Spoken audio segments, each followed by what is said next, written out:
যতবারই আলুর ঘাটি রান্না করি না কেন, আলুর ঘাটি আমার খুবই পছন্দ।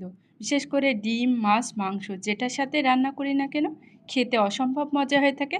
আলুর ঘাটি পছন্দ করে না এমন মানুষ কিন্তু খুঁজে পাওয়া মুশকিল। তো এটা রুটি, পরোটা, সাদা ভাতের সাথে খেতে পারো। দুপুরের জন্য আলুর ঘাটি রান্না করব ডিম দিয়ে।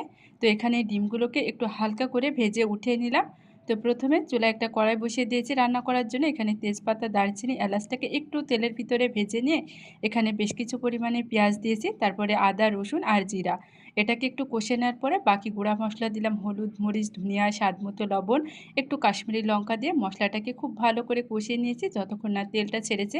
তেল ছাড়া শুরু করলে মশলার ভিতরে ম্যাশ করে রাখা আলুটাকে একটু মশলার ভিতরে মিশিয়ে নিয়ে এখানে গরম পানি দিয়ে দিলাম। তারপরে একে একে দিয়ে দিলাম ভেজে রাখা ডিম।